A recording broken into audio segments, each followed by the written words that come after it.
So this is Lake Superior, the biggest lake in the world by volume, and everybody knows that the United States has the East Coast and the West Coast.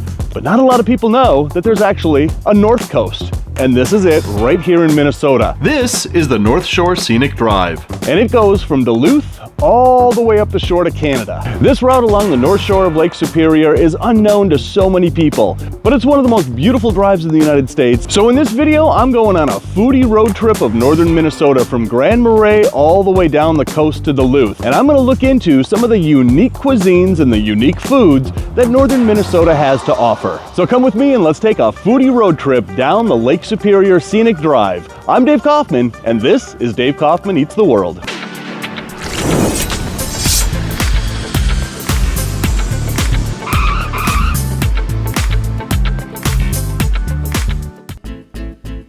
Our Minnesota foodie road trip begins in the little town of Grand Marais, a quaint little tourist town that only has a little over 1,300 people who live here year-round. And today is one of the most popular tourist towns along the North Shore Scenic Drive. And it wouldn't be Minnesota without one of the coolest bait shops in the state. When was the last time you saw a freaking walleye sticking out of a building? Minnesota has a lot of walleyes sticking out of buildings. Yep, we love our walleyes here in Minnesota. But we didn't come here for the walleyes. We came here because there's a particular place I just had to try out. And that was a taco place that took iconic traditional Mexican comfort food and gave it a Minnesota flair. And when we arrived in town, every other place was closed for the day, but this place was hopping. Here they boast northern tacos. Most of their menu here is homemade, and whether it was their intention or not, they serve tacos with a nod to Native American fry bread. With several different tacos to choose from, I wanted to try the Northern Gringo, a perfect and simple taco. And then I went with the Wild Willie. And it's not just tacos that they served here. I had heard about a dish that they called tachos, another Minnesota twist to classic Mexican comfort food. It all starts with a quick deep fry of those fry bread taco shells, just until the outside is crispy and the inside still remains soft. First up is the Northern Gringo taco. They heap on huge spoonfuls of taco seasoned meat, and then it's on to the Wild Willie, which starts with a huge meaty sausage. Then it's time to get a bath in chipotle sour cream, a heap of cheddar cheese, and a pile of fresh romaine. The other gets a bath in that chipotle sour cream, and then sweet corn salsa, a heap of cheddar cheese, and they finish it off with a pile of romaine. But we're not done yet. Now it's on to the tachos. It starts with a huge plate of those deep fried golden nuggets of potatoes. Then they're drowned in chipotle cheese sauce, a big ol' helping of seasoned ground beef, and then topped off with cheddar cheese, chipotle sour cream, that sweet corn salsa that gives it just a little bit more of that Minnesota flair, and then the mountain is capped off with romaine and a slice of lime.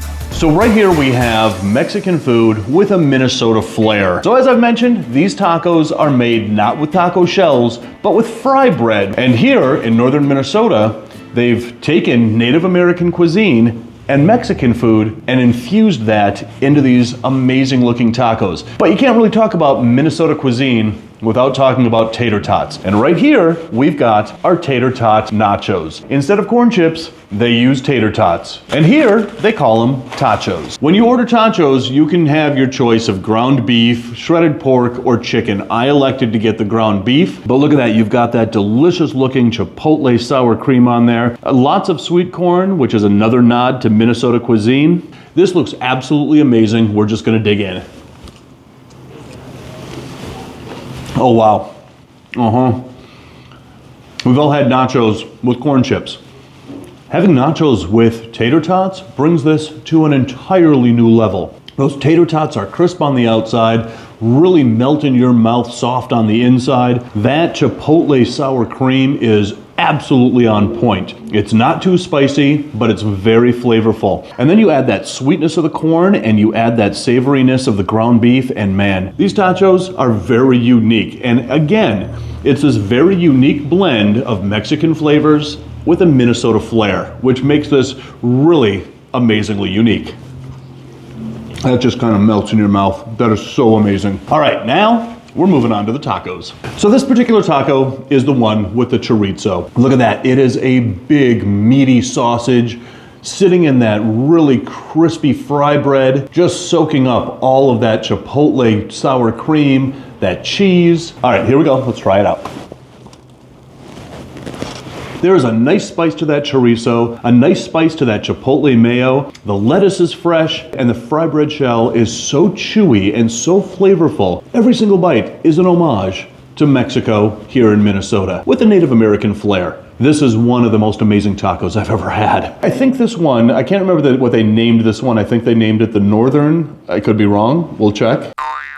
But this is basically a classic taco. You've got ground beef, you've got that sour cream, you've got the cheese, you've got the lettuce, all in this fry bread shell. But have a look at that. You have to eat this thing pretty fast because all of those juices from that ground beef are soaking right through this shell. So I'm not gonna waste any time. I'm gonna go in, we're gonna try this out. Wow, this is one interesting taco. I have never had a taco quite like this before. Had fry bread. I live in Minnesota. Most Minnesotans have had fry bread, but never in a taco.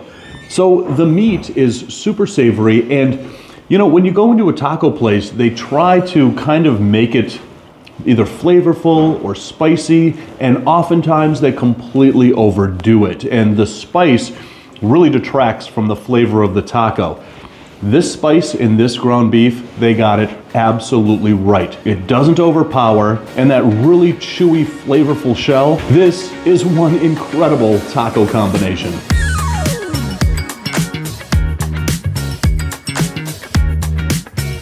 So while I'm working off the tacos and tachos by hiking through the most beautiful scenery in the country and checking out the many waterfalls along the North Shore, it was time for a snack. And one of those things that the North Shore is known for are pies. And there's a couple of famous places up here to get the best ones.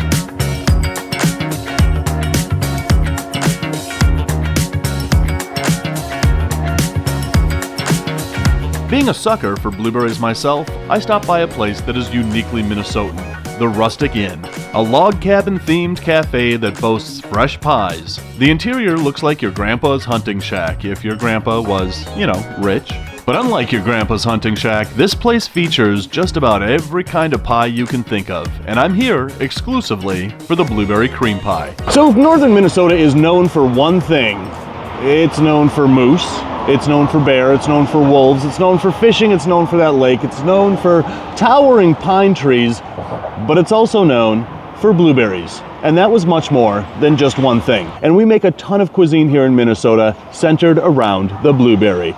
There is blueberry pie, there is blueberry cream pie, there is blueberry pancakes, blueberry muffins, blueberry waffles, blueberry jam, blueberry jelly, and that's just about it, Forrest. We're gonna try this delicious looking blueberry cream pie. You've got this nice kind of meringue on top, and you've got this blueberry cream on the bottom with real fresh blueberries mixed throughout this pie. All right, so let's try this out.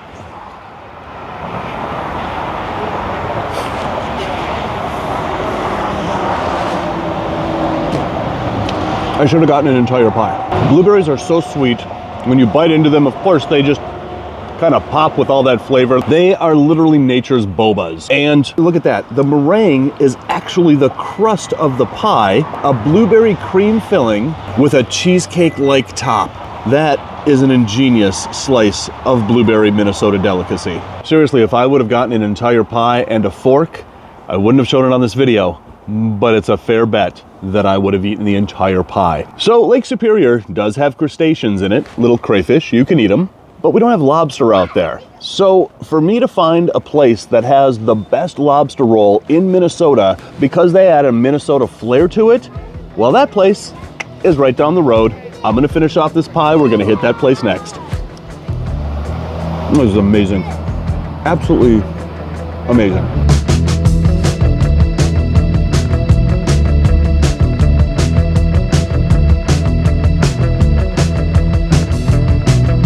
So the North Shore isn't just about rustic roadside cafes and locally owned small-town restaurants. There are a few upscale restaurants along the North Shore that feature Minnesota cuisine with a more refined menu. And we found such a place here at the new Scenic Cafe, which is just north of Duluth by the town of Two Harbors. It's here that I was told I would find the best lobster roll on the North Shore.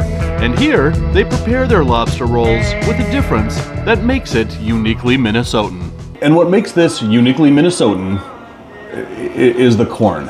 So anytime you add corn to something, just know that you have just made it uniquely Minnesotan. And I know that everybody on the East Coast is now sitting there cringing thinking you added corn to a lobster roll. I have a feeling that this is going to augment the flavor of this lobster roll in a way that I probably have never had before. But this is served on a nice brioche bun. Little tin of chips here. Look at how absolutely beautiful that looks. Look at how toasted that brioche bun is. It is just overflowing with lobster, overflowing with that corn, and topped off with just a bit of cilantro. All right, I'm going in. Let's give this a try.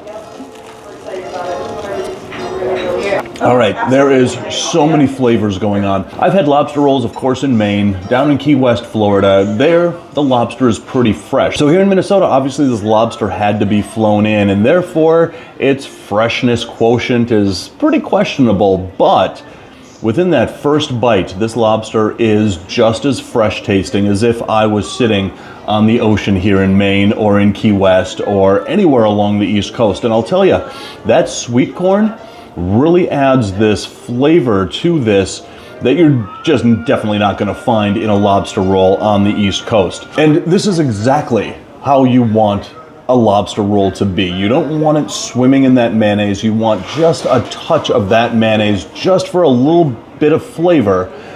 But there's a lot of places that will make a lobster roll and they will have it swimming in mayonnaise, and that is not the way to make a lobster roll. I was kind of fearing that maybe here in Minnesota, they wouldn't exactly know how to make a lobster roll. I was absolutely wrong. This is fresh tasting as if I was sitting again on the Atlantic Ocean in Maine. So let's talk about the corn that they put on this. They don't just throw a bunch of corn on this and call it a day. There is fresh sweet corn mixed in with the lobster salad, but then they take that sweet corn and they freeze dry it, and that's what they put on top. So you get those little nibbles of corn that almost taste sweet as candy, and it really works very well with the freshness of the lobster. And they don't just put little pieces of lobster in here. Look at that. That is an entire lobster claw in this lobster roll. But let's try just a little bit of this brioche. This brioche bun is nice and fluffy. It's toasted to perfection. The bread that you make a lobster roll with is almost just as important as the lobster itself. This dish wins on so many levels. It wins on freshness. It wins on flavor. It wins on creativity. It wins on the savoriness and the freshness of that lobster, coupled with the sweetness of that corn in one bite. This is absolutely delicious, and it is one of the best lobster rolls I've ever had, and you had to come here to northern Minnesota to get it. So again, if you ever take this drive, there are more than just burger places or seafood places along this drive. There are some pretty upscale restaurants along this drive that you have got to check out, and this one should be the top one on your list. But I will tell you that you are paying for the upscale.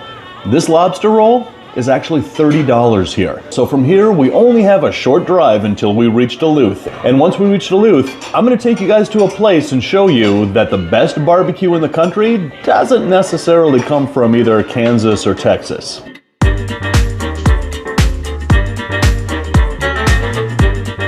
So, with our North Shore road trip almost at an end and with the storm clouds moving in, once we found ourselves back in the third largest city in Minnesota, and my second favorite city in Minnesota, I had heard about a particular barbecue place, the OMC Smokehouse, and how they do barbecue just a little bit different up here in the Northland. We are heading in to the OMC Smokehouse. Apparently we're not.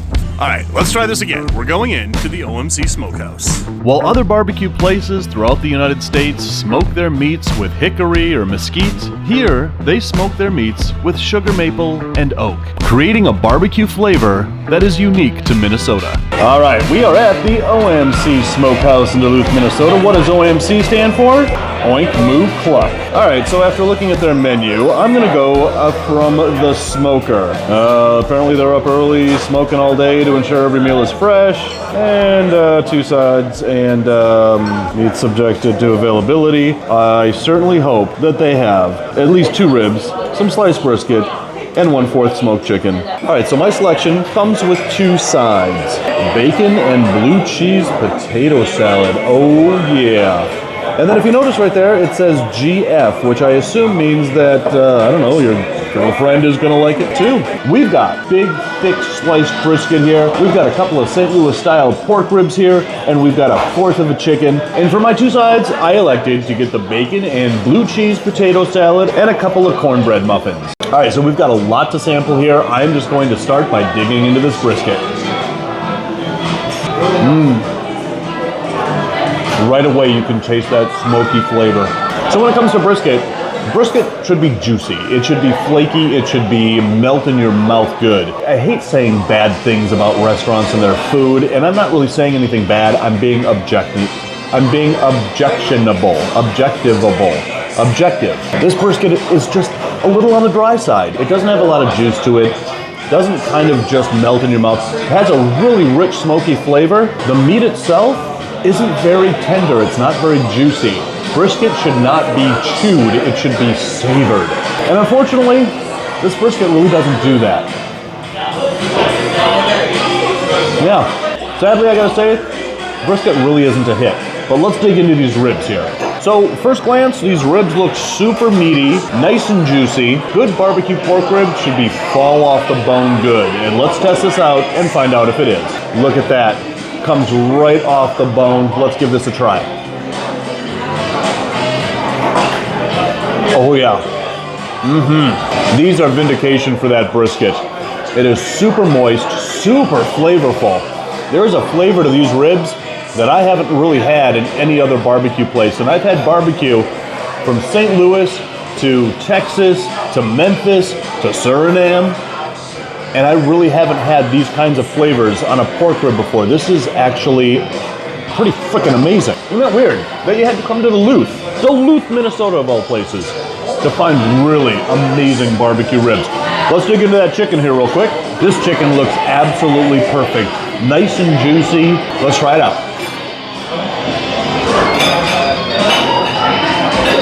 Yeah, that chicken is nice and moist, nice and meaty, nice and savory. Whatever sauce they put on this chicken is on point. All right, I'm really excited about this side. Bacon blue cheese potato salad. I've never heard of this before, and I kind of feel stupid that I didn't come up with this combo. Bacon, blue cheese, and potato salad. This could be amazing. I'm raving about it. I haven't even shoved this in my mouth yet, so here we go. Oh. Hands down, the best potato salad I have ever had in my life. I don't even know how to begin with this. First, the potatoes are cooked to perfection. They're not hard, they're not too soft, perfection. But then all of those flavors start hitting you. That mayonnaise sauce from the potato salad, then followed up with that tang of the blue cheese, and then that just amazing bacon flavor. But look at that, there are big, huge chunks of blue cheese, big, huge chunks of bacon in there, just swimming in that really rich looking potato salad dressing. This is absolutely delicious. Let's move on to this cornbread muffin. Look at that. All right, let's give this a try here. Yeah. All right, so when we started out with the underwhelming brisket, I was just prepared to be disappointed with this entire plate, with this entire place. Every other thing on this plate, they vindicated themselves. I should not have started with that brisket, but I did. Here we are, it's done. But let me tell you about this cornbread. Cornbread should have a harder exterior and a softer interior. And if it's overcooked, you've got that hardness all the way through. It becomes crumbly and it's basically destroyed cornbread. This is not. This is absolutely perfect. Nice and hard and firm on the outside, soft in the middle, just the way cornbread should be. So just to review, brisket, little underwhelming. These ribs are absolutely on point, amazing. Chicken, absolutely on point, amazing. The star of this plate is absolutely this bacon blue cheese potato salad, and the cornbread is just the kind of the bow that wraps it all together. So now that we're back in Duluth, that wraps up our North Shore road trip. We drove again from Grand Marais all the way to here in Duluth, one of my favorite cities in the world. And if you've never heard about this route before or done this route before, it is one of the best kept road trip secrets in the country. So if you're planning a trip and you want an out-of-the-way place that has a lot of really amazing food and a lot of amazing scenery, Start in Duluth, go all the way up to Canada, or start in Grand Marais, come all the way back down to Duluth, and go on your own Northern Minnesota foodie road trip. So guys, if you're hungry for more, check out that video right there. If you're starving for more, check out that playlist right there. I am gonna devour everything on this plate, and then I'm probably gonna get another one of these to go. Because, you know, it's a 3-hour drive back to Minneapolis now.